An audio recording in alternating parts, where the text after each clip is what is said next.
Welcome to the Founders Forum podcast, brought to you by the Foxwell Founders, where we interview some of the hottest minds in D2C right now and deep dive on their area of expertise. Everyone that we interview here is a cherished member of our Foxwell Founders community of over 550 advertisers worldwide and are at the cutting edge of what is working right now. I hope you enjoy this, and if you have any questions, feel free to let me know. Andrew at Foxwell Digital. And now let's get stuck into this week's episode. Here are Edwin and Tris, our hosts. Just one more thing. This episode of the Founders Forum is brought to you by Insense. That's right. You can get ready to use UGC video ads for Q4 within 10 days. I know it sounds insane, but there's still time to get UGC and set up influencer partnerships ready for peak Q4. Join over 1,700 plus major e-commerce brands that are using Insense to find creators within minutes, start collaborations immediately, launch campaigns quickly with brief templates for smooth and seamless communication, and run diverse campaign types from UGC and product seeding to affiliate to TikTok shops and meta whitelisting. They can help you set it up and do it all. If you launch your campaigns now, you can get content within 2 weeks. That's insane. Book a one-to-one strategy call by November 8th, and Insense is going to give you $200 for your first UGC campaign. And as a bonus that you can get right now, Insense just launched their ultimate ebook for a successful Q4, and you can get that in the links below.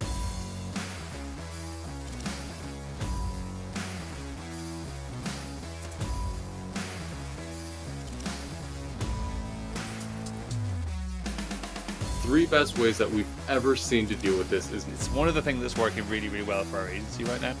Question of the week, right? He's going to spill all the tea on TikTok for us. What is the oh wow strategy of the moment? If it's working, if it ain't broke, don't fix it. Who buys it even at that time, right?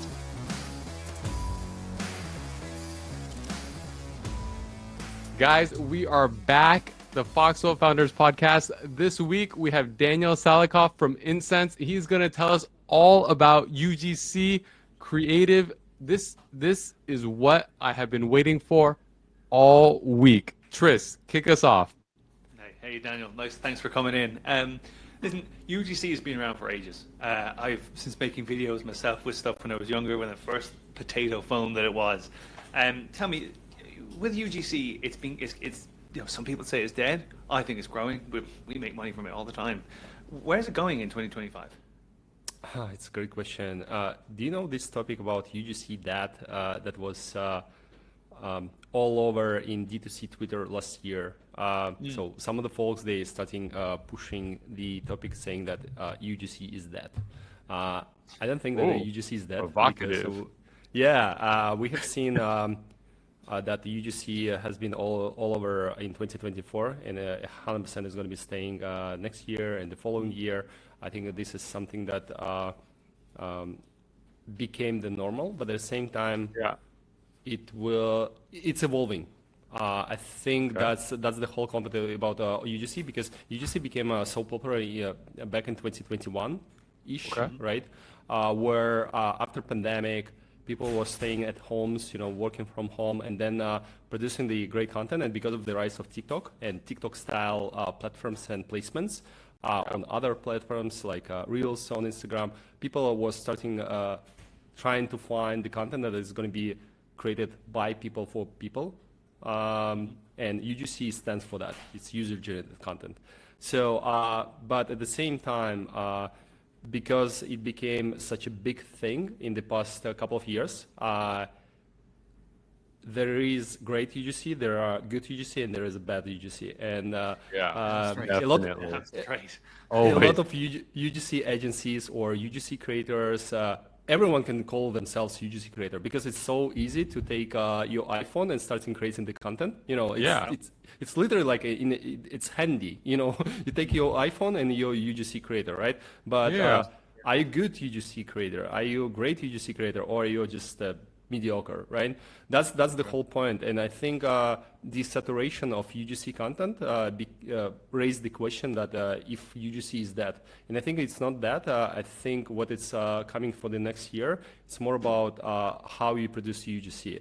So it's starting from creative process. Okay. So you need to use a lot of inspirations. You need to find and provide references. Also, you can leverage Gen.AI, as simple as it is ChatGPT, or other more specific solutions for that. We baking in something internally for that. So where you can pull Gen.AI and getting some creative ideas to provide your creators with. So that's number one. And secondly, So it's just about... before we go into that, Sure. the Gen AI that you're talking about there, because obviously it's very easy to say to generate me a video or a topic about this more, like AI is becoming so real, but you still want that human touch, that feel of 100%. someone who's actually tried the product, because they have the tonality. There's people, like, you can put it in like, this product is wonderful, big smile. It's that feel, it's that care that they have. Is that something you put in your brief? And you say inspiration there, is that something you put in your briefs? Exactly, it's inspiration. It's not generating UGC, it's generating creative brief. So it's more about how to leverage Gen.AI by feeding multiple input sources, such as Amazon reviews or Trustpilot reviews. So what your consumers is talking about your product, and then feeding this to Gen.AI. This is the project that we co-creating with Google. And you would be able to generate the entire creative brief using that. So it's in a beta right now, where you can get the creative brief, but doesn't mean that it's a creative brief that you need fully scripted. Do you need to follow that? It's up to you, right? As the marketer, what you want to get. But that's the whole point. The second part that's really important in UGC is the structure of UGC. Someone knows that it's three main parts. It's a hook, it's a body, and it's a call to action. So, I would say if you're creating UGC for ad creative, hooks and CTA should be scripted, because many creators, they are not professional marketers. And that's the most important parts inside of the creative brief. It's why I'm staying in the video and why I'm making any action after watching this video, right? So give the flexibility for creators to produce the body, talking about the product, talking about the problems. And that's where we saying that in creative brief, you can give a lot of flexibility, and you can correct what have been generated by Gen.AI or by your creative strategists, whatever. But the hooks and call to actions, should be some scripted and provided to creators to talk about that. So in that case, it's a mix of human touch, to your point, right? Like where it's created by creators, by humans, why UGC is so popular. But at the same time, it's could be empowered by Gen.AI or anything else, right? So that's where the whole UGC is going next year, in my opinion. So let's talk more about that Gen.AI. So tell me what are the inputs going into it, and then give me like sort of a sample of the output. So you gave us sort of like a very top level thing. Let's get into the nitty gritty, because the people that are listening, they are nitty gritty weeds kind of people. Okay. Yes, okay. sir. So we are using the following inputs. First of all, consumer reviews, and we're pulling this data from Amazon if you are selling on Amazon or Trustpilot, or you can select some consumer reviews. Like from your website, and just enter like manually, right? So this is the first data point. The second one, it's a product description. So basically, it's your website.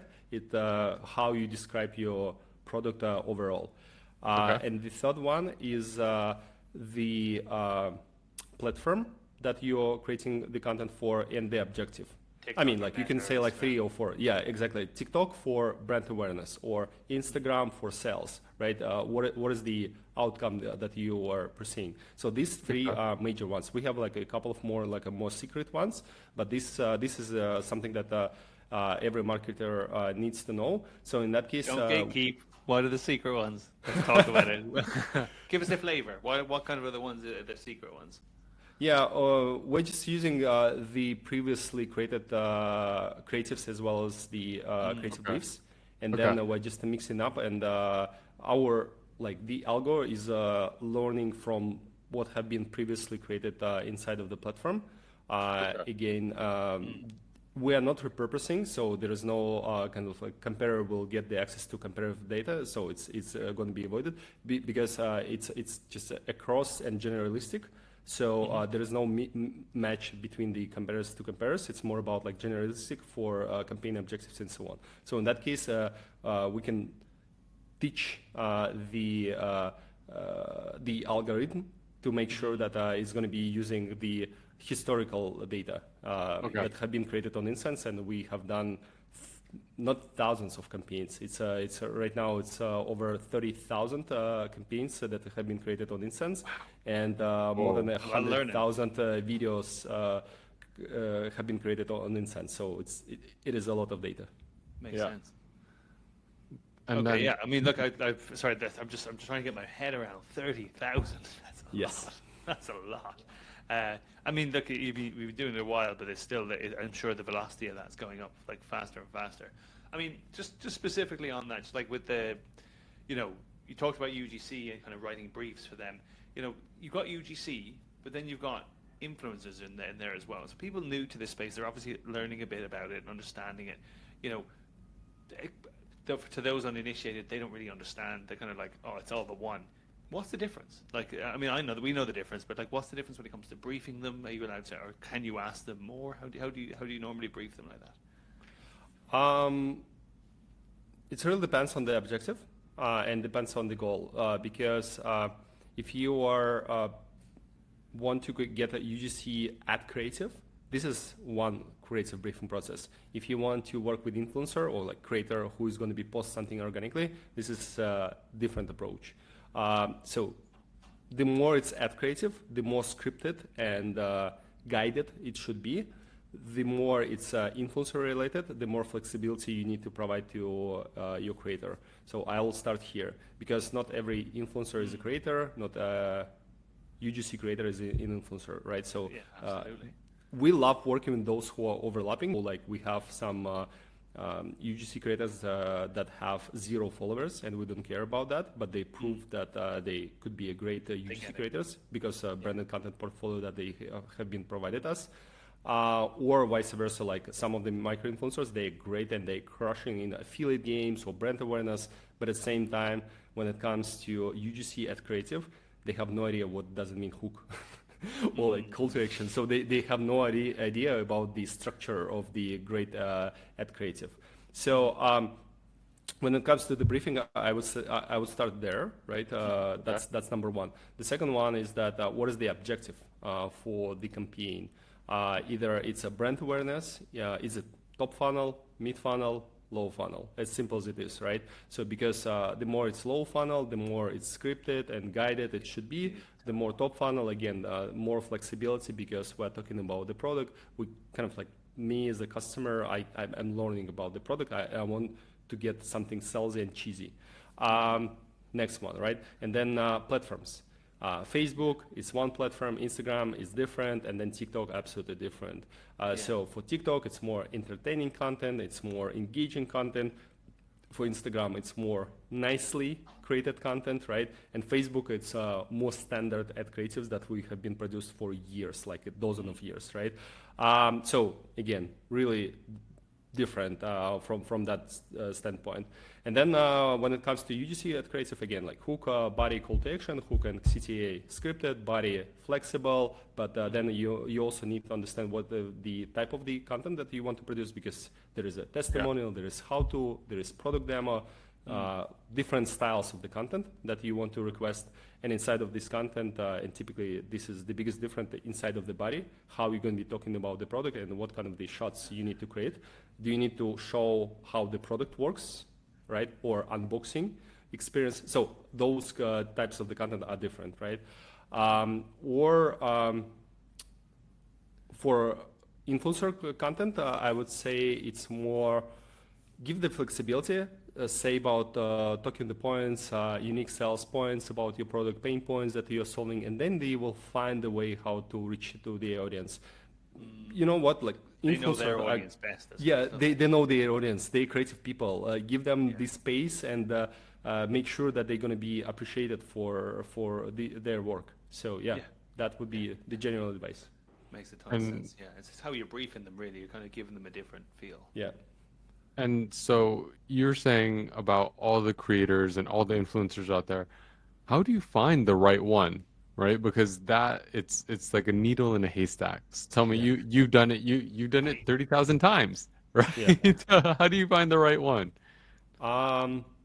For that, I would say, again, everything starts from the what kind of the objectives that you have in your mind. Either it's influencer and UGC, so it's basically the same format. But when it comes to more like a practical things, okay, we got it. Like we want UGC ad, we want for let's say tofu, and then we want to have unboxing. So how to find the right creators? So where these there are some prompts that you need to use to identify the right creator, where they based in. Let's say they should be based in the certain country that I can ship my product. They need to create the content in a certain vertical. They for someone is actually important audience stats, because some marketers, they think about, even though it's UGC and it should be never posted organically, though if this creator is able to produce content that this specific audience is engaging with, so in that case, likeliness that they can produce a great content would be increased. So someone is using that. Just a question on that, and you mentioned country earlier on. Like within the States, do you find that like people, it has to be a certain part of the States? You're going to get someone in the Midwest versus someone in the Northeast. You know, is that kind of like that accent, as it were, like going to make a massive difference? Yes, for some of the products, yes. We have over 80% of our customers, they are in the US or they are focusing on the US market. And then, yes, they are looking for a more specific or granular audience to be targeted with. And I think the likeliness of the creator who is going to be speaking with accent, you know, or knowing the space and talking about certain words using in the creative will be increasing the ad performance in the end of the day, because a person who's going to be talking to you in the camera in Texas versus California versus New York, they're going to be absolutely different, right? Three different the people way, there. yeah, the way how Totally you're different. the Way way different. how you're talking to the camera, the way Yeah. what kind of what kind of the words that you're going to be using, it's going to be really different. So for some of the brands, it's really important, and bigger brands, they're actually using that to be able to target specific states, just because they can use the broad audience. So in that case, it makes sense for them to get to this targeting. So I would say it's really important. Or Spanish speaking, you know, even though they require to produce content in English, though they are looking for those who are able to speak Spanish with this like a small minor accent, because this product, they found that Hispanic people are likely purchase this product more than others. So in that case, like this smaller accent is really important. Yeah, we're learning so much from our customers. Whenever we're just surprised like to hear that, wow, it's really important. Is it? Yeah. Is it? And they're saying like, yes, it is. Yeah. No, it's talk about crazy. different, I mean that's crazy. Like how wide obviously America is just on its own, let alone going to different countries.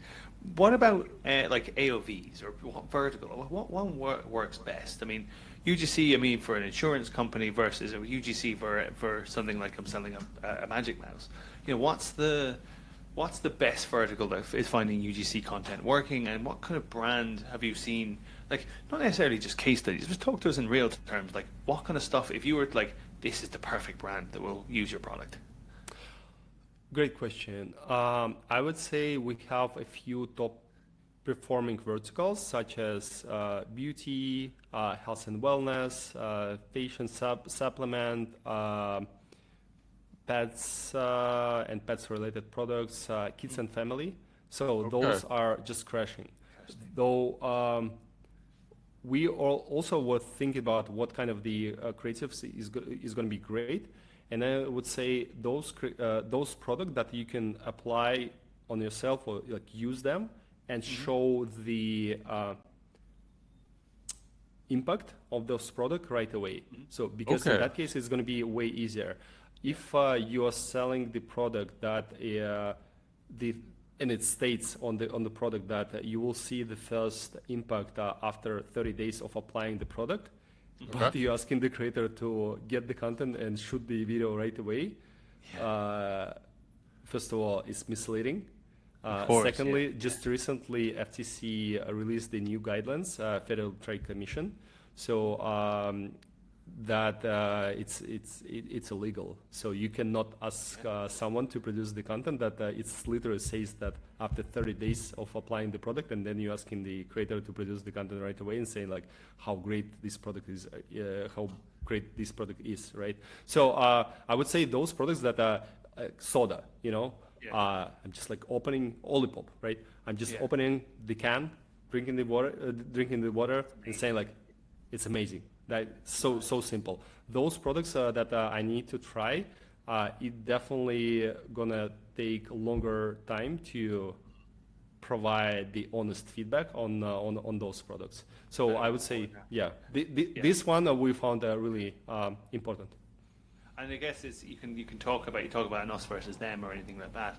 There's a lot more kind of focus on people who can see the immediate effects of the product. That's what I'm hearing. It's like once you know, hey, try this, bang, it works straight away. That's the kind of stuff that works really well from a UGC standpoint. Interesting. And also like those products that are so easy to create the content with, you know, it's joyful, it's entertaining. You can get some creatives.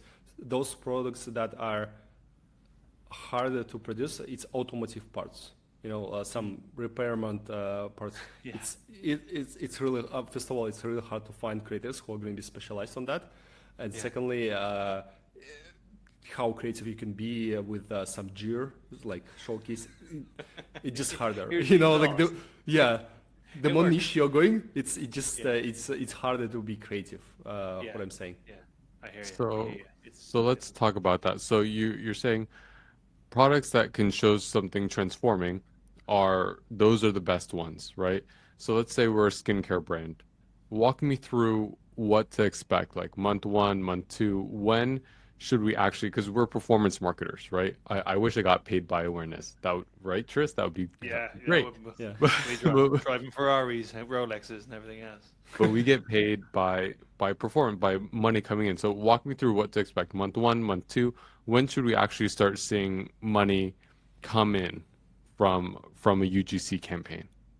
So let's imagine that when you apply the product, you can see the effect after the first week, right? So it's not going to be that long-lasting effect.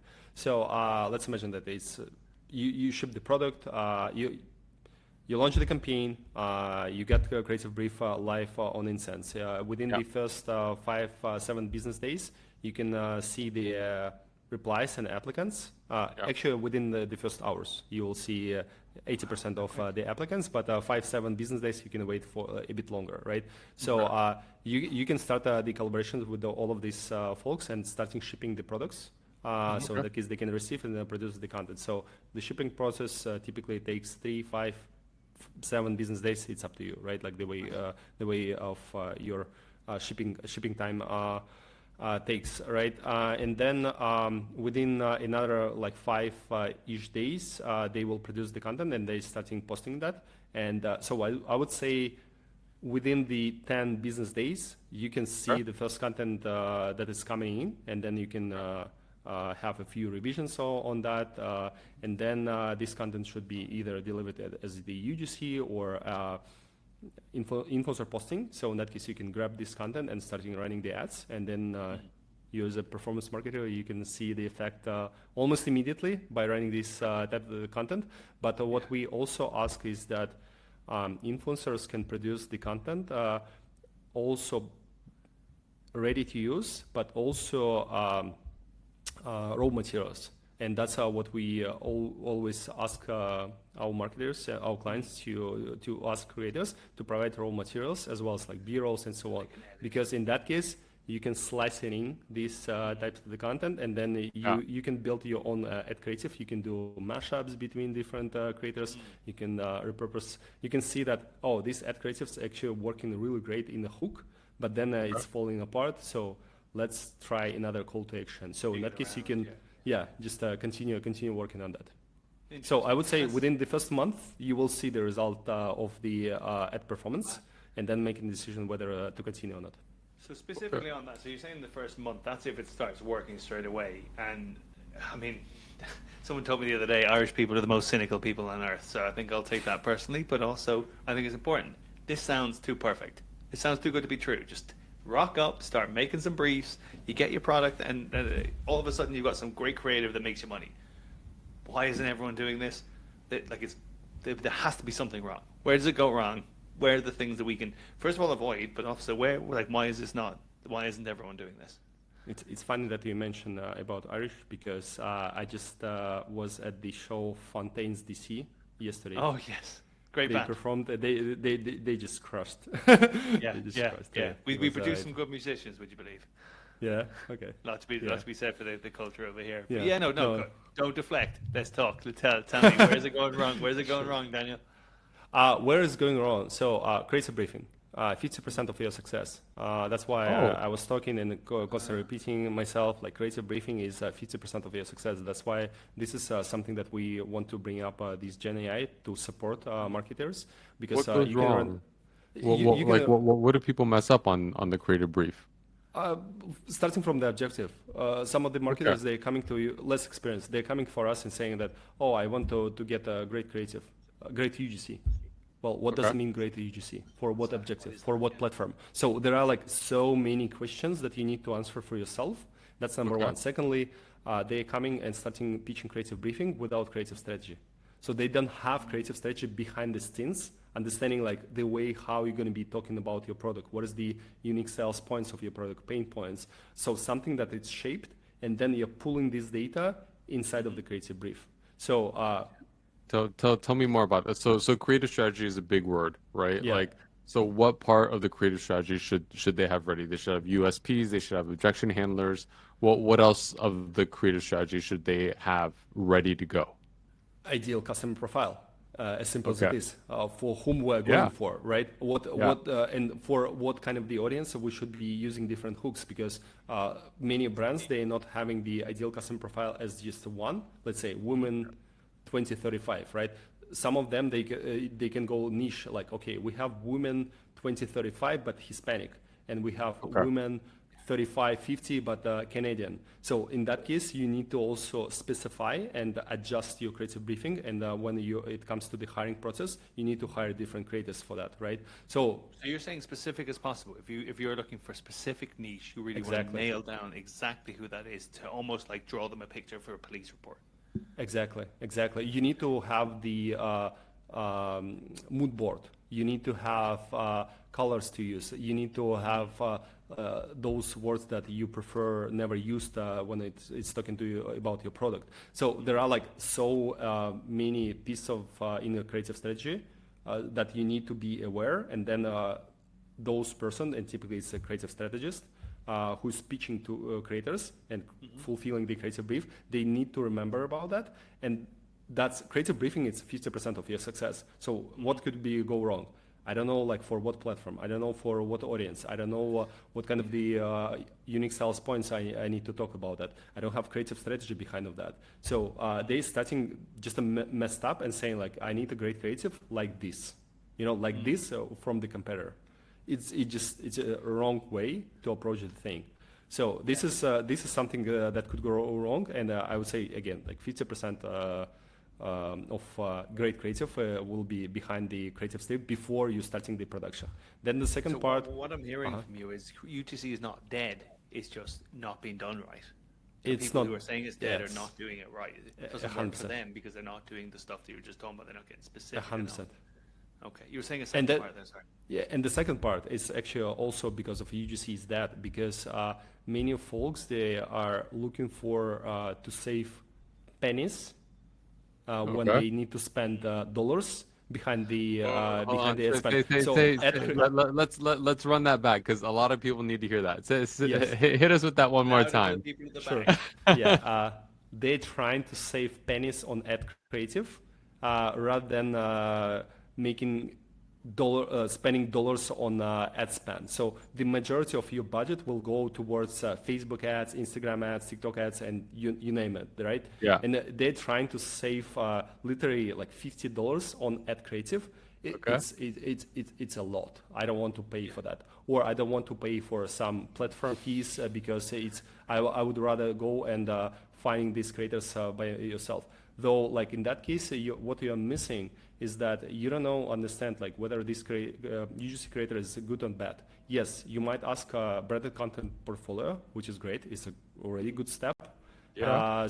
But at the same time, you don't know, you have no idea whether this creative is going to be following the timeline or not. Maybe they're going to be failing. Maybe they're going to be rude in their communication. So there are a lot of points how to find the right creators. It's something that we talked before, right? How to find the right creator that is going to be working for you. In that case, you're saving, again, just a few cents, but where the majority of this spend is going to be coming from the ad spend. So it doesn't make sense to save $1,000 when you want to spend $50,000. It just doesn't make sense. It's better to get the best out of these 1,000, right, than spend 100 and being proud of yourself. So finding the right creator. Now, but actually you've lost. But this is the thing. I think a lot of people, we have the same problem with agencies. People are like, I don't want to spend the extra couple grand a month. It's like, okay, yeah, but they should spend it. You're going to make a lot less. Yeah. Yes. Exactly. Like, we call it gear effect. I'm big into golf, so gear effect is a term. Okay. But one of the things you talk about is like, the closer you can hit the center of the club face, the better, the further it's going to go. In this, the better the person who's hitting the ball, the further it will go. The better the QGC that you're putting in, the further it's going to go. If you start trying to save pennies on the dollar, you're in the wrong place. You're in the wrong business. You're not an investor. Tris, I had someone call me this week. I kid you not. They came back. They wanted to come back. They fired us, or they didn't fire us, but they terminated their contract to hire like a college kid to save like $500 a month or something. Yeah. Right? The whole store went down 30% month on month for 2 months. Yeah. To save like $500, and I was like, "You're out of your mind." It's just crazy because I'm saying that greedy pays twice. So you're trying to save this, and then you're going to be coming back to you. You might already increase the price on this service, and then they're going to be paying more for you to get back of where they were 2 months ago. You know, like that's the whole game. So trying to the second part that could be go wrong is finding the wrong creators for your work, and then also be greedy on how to get this content, because in the end of the day, creative is a new targeting right now. After iOS 14, after 2022, right, everything has changed. So right now, the only way how to win a media buying game is by producing better creatives and having the mix of that. Not only UGC, by the way. Gas in the car. It's aesthetics. Yeah, aesthetics, DPA. So there are tons of the different ad creatives that you should have in your creative library, and you need to constantly update that. You need to continue pushing the winners and never stop the advertising. There are like some basement in the ad creative process and media buying in general, so that people don't want to hear, or they're trying to ignore and trying to save this cents or $500. You know, like they save $500 and they might lose the entire business. It's not smart. Pay for it. Pay for the professional. And so tell us the secret sauce. What is that extra thing that they can do that people can apply now to get themselves to that next level? They're already doing UGC. What is that next little thing to give them that edge? You would be surprised, but this is the concept that have been here for years. We were one of the company who invented this concept back in the days 7 years ago. It's called whitelisted ads. As simple as it is. Or it's called partnership ads on Meta or Spark ads on TikTok, but the concept is whitelisting, meaning that I'm getting access to influencer handles to be able to run the ads with their content from my ads manager, as simple as it is. So, and sometimes you can run the same content that have been produced from this creator, from the brand handle and from the influencer handle. And sometimes the results would be twice better in the same ad set. So meaning that it's the same targeting. Everything same. Just like one minor thing. It's an influencer handle versus brand handle. Sometimes it's not. Sometimes brand handle will be crushing. But that's the whole point. Our role as a marketers right now is feeding more data points to the machine of Meta or TikTok, you name it, right? It's one more angle or one more multiplier to your efforts, because you already have done the most difficult work. You produce the content, because producing the content is what we discussed just right now. Briefing, creative strategy, creative briefing, shipping the product, communicating with the creator, having the few iterations, editing this video. This is the hard work. Getting the access to their account and with their permission and to be able to run. This is the simple work, especially with some automated solutions that we, for instance, have. It's just one click, and you just multiply your entire actions by twice. As simple as it is. Jesus. So Insense will support the whitelist, because if they put it on their feed and they label it as partnership, of course I could already pull it. But sometimes, right, you don't want them to, they don't want to put it on the feed, or sometimes it doesn't go on the feed. A bunch of different stuff. Yeah. You still want to whitelist it, but Insense will do all that, will do that back end handoff for you so that you can have access to then do it even if it's not on their feed. Yeah, you can boost the organic posting, but for instance, I'm a UGC creator. It doesn't make sense for me to even post something. You can do dark posting. It's called dark posting, meaning that where you do not require influencer to post anything or UGC creator anything, though you still can get the access and running the ads with their handle. Yes, that's what we do. Because that's a ton of stuff. We have that problem all the time where the influencer's going, oh, it doesn't really fit my brand, doesn't really work. This is a perfect opportunity. This is a thing that you can do in the back end that you can get the benefit of both worlds, and they don't upset their feed, upset their stories, and people are going through and like, that doesn't. These are the people we want to target. That's fantastic. And it's just that's in Insense Pro. That's something you guys can do.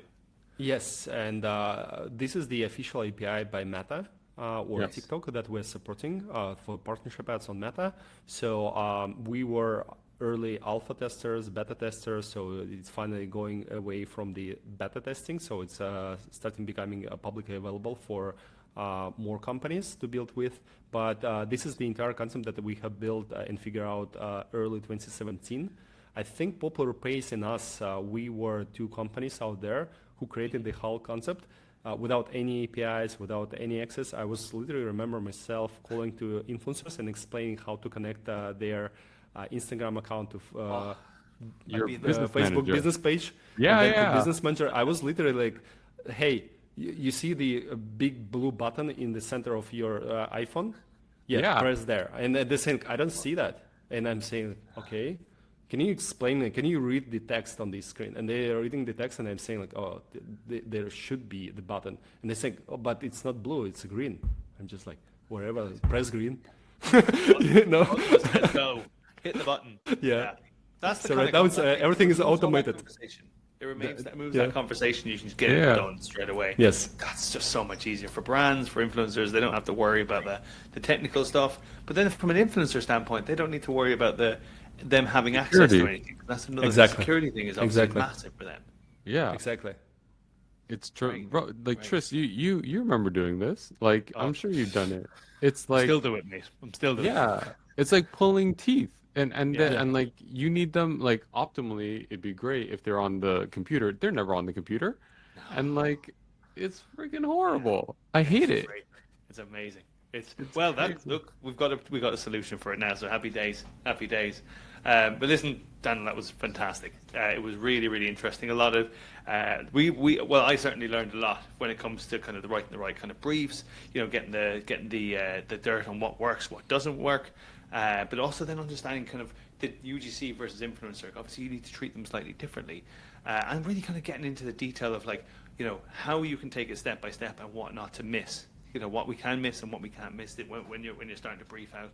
And it's not all roses. You got to make sure that you're briefing properly. And if you don't brief properly, your problem, right? Yes. So that's the biggest thing. Can I ask you a question? So like, how much does it cost to run like per piece of content, like per UGC? Like the answer of course is it depends, but like what's the reasonable range that you look at it and you're like, okay, cool, like yeah, this is about right. Like if it's above this level, like that's a little expensive, they should have something special. And if it's below that, like that's too cheap. It's probably like a gotcha, right? And like what's the range per piece I would that you're say seeing right now? the market one that we have seen is happening on the platform. If we're talking about 60 seconds video, ready to use plus raw footage with a Yeah. couple of B-rolls, couple of hooks, and couple of call to actions, I would say the reasonable price that you will pay to more experienced UGC creator, maybe not the best one, who have done 100 deals on the platform and having the reviews, all of them, but those who can done 25, 30 deals on the Yeah. platform, I would say $100, $150 is going to be fair price to pay. Okay. But Okay. in Per return, video. you will, yeah, and in return, you will get a lot of different pieces of the content. You basically building your creative library. So this is the way how you need to treat it. You are not paying for one video. You're actually paying for a couple of more hooks. You can do mashups with other creators. So it's actually a fairly reasonable price. But answer to your question about where I think that it's so cheap, below $50. I don't believe you will get a high quality content.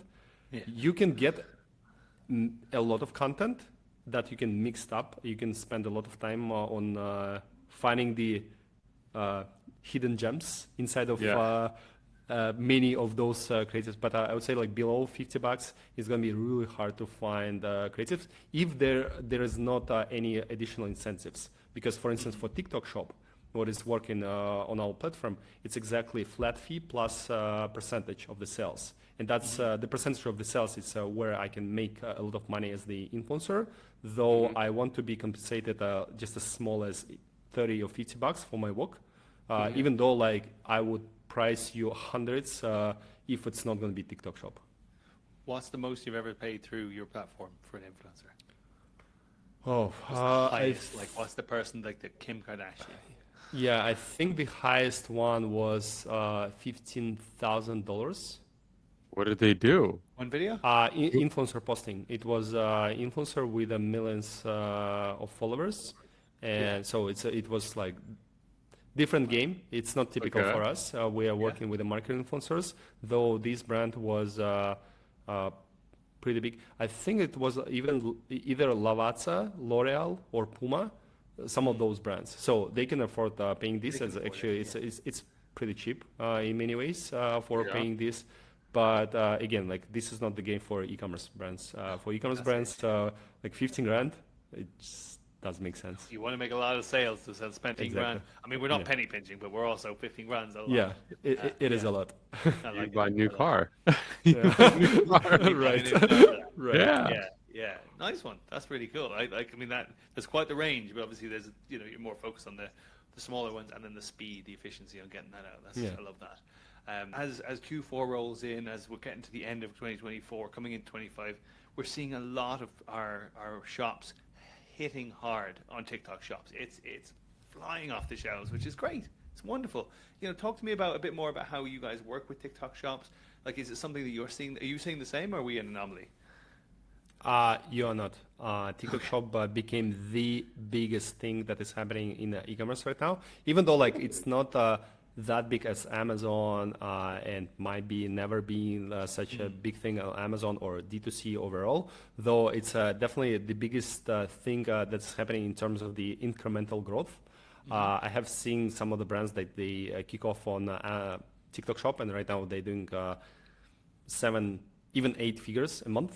This is fascinating to see. It's just out of nowhere, and moreover, they're unlocking new audience. I think this is the power of TikTok Shop, particularly, that you can unlock the audience that you were trying to reach out by D2C or Amazon, but you never can get connected, especially for Amazon sellers, because many Amazon sellers, they're trying TikTok Shop, not even D2C brands, because it's the same vibe of the marketplace, pricing strategy. Many things are applicable there. The biggest difference is actually working with affiliates at a mass scale. So that's something new for Amazon sellers, though the other mechanics, they're pretty much similar. So, and for Amazon sellers, it's almost impossible to type in the new audience because Amazon is it's not a social media, so people are not spending time there. They're going there to explore something and then purchase and then let's go, right? So it's more transactional. So with a TikTok shop, they can spend the time, so you can introduce some of the products and then getting them back to Amazon. I know TikTok shop folks, they don't like it, but it's happening. So you can see the spikes that is happening. And we became the official partners of TikTok shop back this February. And we actually roll out our TikTok shop app. This is a new app store that have been launched just recently. We are one of the first 10 beta testers in creator collaborations globally. So we just released this app. So you basically can authorize as a merchant, as a seller, and then as a creator. And then we mirror both platforms, Native Affiliate Center and the platform, so you can see the deal, how's going on between the both platforms. You can log into Native Affiliate Center and seeing how's these deals have been happening on Insense is going on there, and vice versa. And then we would be able to pull the data like GMV, unit sold, to help you to identify the right creators or reporting back. So I think TikTok Shop is definitely the most interesting thing that is happening in e-commerce, because finally social commerce is happening. This is the social commerce, and they were the first team that have been cracking down the code of how to merge affiliate marketing, influencer marketing, and paid social all together. Because paid social with influencer marketing is whitelisted ads, UGC, all of this stuff, right? It was working one-to-one, and affiliate with a paid social, they work together. But none of them, they were tried to merge three of them, and almost everyone failed. TikTok Shop is the first platform who literally nailed down, and it's working seamlessly. It's not only organic game, it's not only paid game, it's organic plus paid game. So it's fascinating to see how the platform evolves. And so tell me a bit more about your app. Like, what is it? Like, what are we actually talking about here? So when someone signs up to your app, how is it different to going into TikTok shops and running it myself? What am I talking about? So what you can do, you can install this app, and then you're going back to Insense platform and authorize yourself as a merchant with your credentials. So basically, in that case, what it helps you to find only those creators who have TikTok shops. That's number one, and it's a big pain point. Otherwise, you're going to be hiring anyone and trying to play this guess game, like whether this creator is lying about that they have TikTok shop or just recently open, or you're seeing that no, this creator actually has TikTok shop for a while. The second one is exactly helping you to find the right creator based on the not only the audience data or creators data or the proprietary data like reviews or ranking that we have currently in the platform, but also about GMV and units sold for the last 30 days. So in that case, you can find the creators who are able to sell the product in your verticals.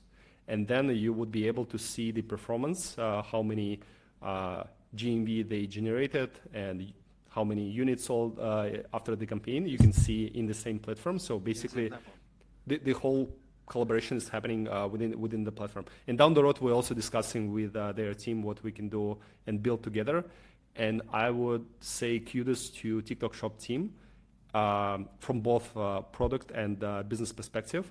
One of the best teams in a partnership side in technology companies that I have worked, proactively listening you, ready to build for you. It's fascinating to see. Jesus, that is next level. So let's, I'm interested. So you obviously you know a ton of stuff, you've seen a ton of stuff. Knowing what you know now, right? If you were to go and start your own, let's call it beauty brand, right? That's one of the verticals that performs really well for you on Insense. Tell me how you would do that. Give me the recipe and then give me the metrics that you are looking for now. If you were to go and you're just going to do it yourself. Myself, cool. Depends on the stage of my beauty brand, because if I'm a beginner, this is something new. If I'm like brand new. So what I would do with without Insense, first of all, brand new, I would do by my own. With Insense. I want to know how to use the platform and make a ton of money. Let's do the following. So I'm Okay. brand new, but I already tested something by myself, because you don't need to, when you just started the business, you don't need Insense. That's clear. What you need is producing the content by founders, by some early consumers. You don't need Insense to test out what actually works for you. Insense is for the scale. But then let's say you already still brand new, but you tested some hypotheses, and then you're coming to Insense to scale. I would say I would start with seeding campaigns. So product gifting campaigns. I would say I would create an influencer box that is going to be like a drop for those creators that I'm going to be sending over. I will find those creators that I truly believe that could resonate with my audience, though I would be also testing the hypothesis. I would launch a couple of campaigns with the different creator profiles, because I'm still learning, like for what audience is, for what creator profile is actually going to be working with, right? And then I'm going to be sending these couple of campaigns of seeding campaigns to those creators, let's say 100 bucks each, 100 bucks. It's no strings attached, meaning that maybe 15, 20 of those creators per each campaign will get back with some content or publications, but I will find those creators who genuinely love my product. I would create these influencer boxes. I will create the personal message inside of each box, maybe handwritten, trying to build relations with those people.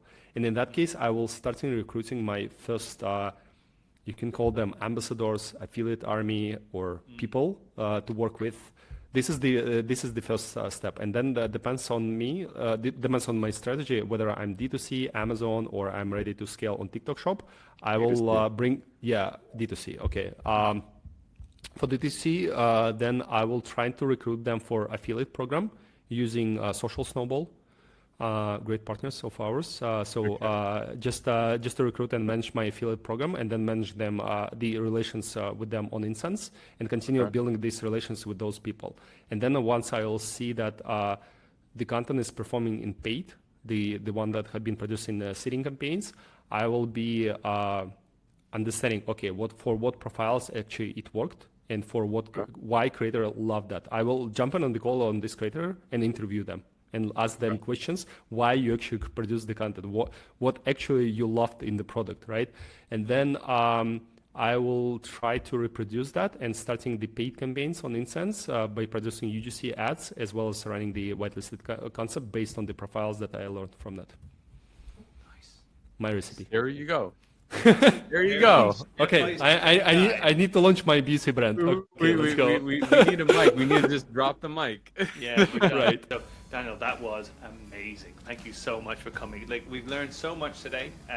UGC is not dead, just you're doing it wrong.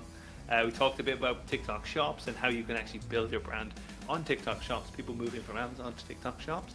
We talked all about what you need to do on month 1, month 2, month 3. And here's one for you. If you want to get month 1 for free and get your first couple of creators, the guys are already offering this. You can get 200 bucks credit on what you're doing straight off the bat if you follow the link in the description below. And what we want to do is, I suppose we want to show you how effective this actually is.